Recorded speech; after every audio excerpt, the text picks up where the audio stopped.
choose our socks for success in all endeavors. Fortunes rises from the heel, and good luck for life.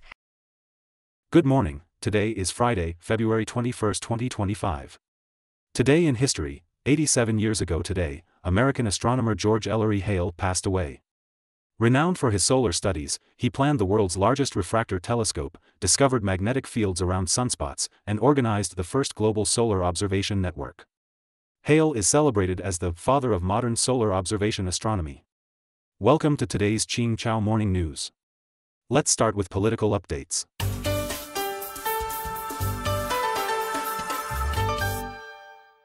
Trump admin fires thousands of federal workers. According to Comprehensive News from Washington, U.S. President Trump's administrative efficiency advisor, Musk, is accelerating personnel reductions in the U.S. federal bureaucracy. Union sources and federal employees report that authorities have begun laying off thousands, mostly recent hires still on probation. Affected departments include the Department of Education, the Small Business Administration, the Consumer Financial Protection Bureau, and the General Services Administration, which manages the federal real estate portfolio. Additionally, the Trump administration has asked U.S. embassies worldwide to prepare for layoffs. 14 U.S. states have filed a federal lawsuit in Washington, accusing Trump of illegally appointing Musk and granting him unrestricted powers without congressional authorization. Plaintiffs include the Attorneys General of Arizona, Michigan, and Rhode Island.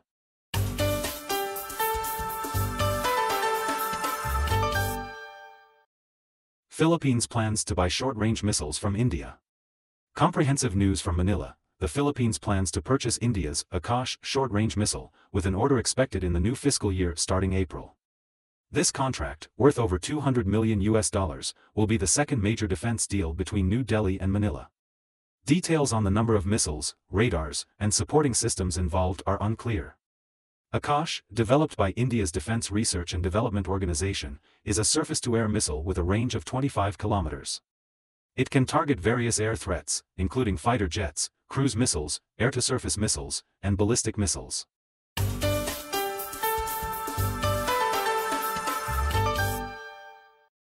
Japan rice prices continue to soar. According to news from Tokyo, between January 27 and February 2, the average price of rice per 5 kilograms rose to 3,688 yen, up 38 yen from the previous week and 1,665 yen from the same period last year, an 82% increase.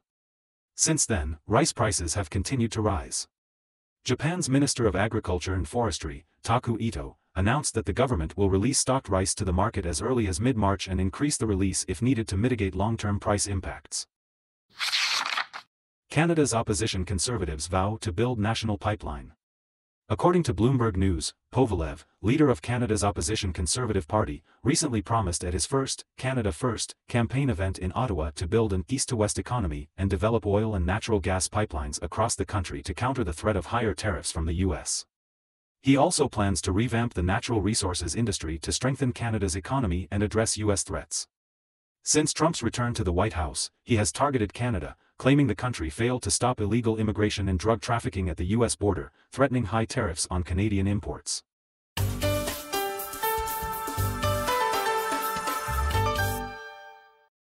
Malaysia busts largest illegal e-waste operation in years. According to news from Malaysia, on February 15, Malaysian police and the Environment Bureau raided an illegal e-waste recycling plant in the Hafeng industrial area, Perak, confiscating e-waste and machinery worth up to 1.3 billion ringgit. This is Malaysia's largest illegal e-waste case in recent years. Preliminary investigations revealed the plant covered 4.86 hectares with 4 factories. The e-waste, transported from China, the US, Bolivia, Oman, and other countries under false names like salt or feed, was sent to Port Klang, Selangor, and then to Perak. The plant sorted the waste, refined the metals, and exported them. The Environment Agency found the e-waste contained toxic heavy metals like arsenic, mercury, and lead.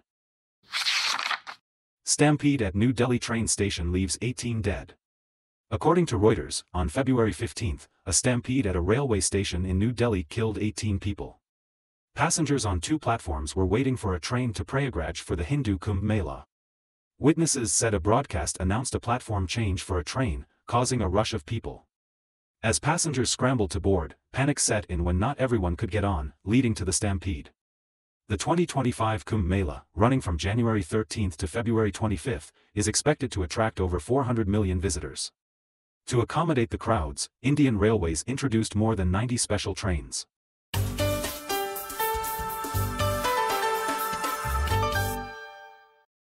Singapore Art Science Museum opens new space. According to Lianhe Xiaobao, Singapore's Art Science Museum in Marina Bay recently celebrated its 14th anniversary. The museum opened the Art Science Laboratory to offer students, educators, families, and other groups a space for interactive learning. Located on the second underground floor, the 320-square-meter laboratory features multimedia equipment and is divided into 3 areas.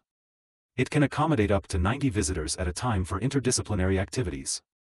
The laboratory will host seminars, workshops, and creative events around 5 themes: sources of inspiration, sparks of science, and creative construction to foster curiosity, creativity, and critical thinking. According to Xinhua Finance, egg futures contracts have fallen sharply recently. The main contract 2505 opened lower and continued to decline, closing at 3,204 yuan per ton, a decrease of 3.35%. That's all for today's Qing Chao Morning News. Thanks for watching. Join us at the same time tomorrow.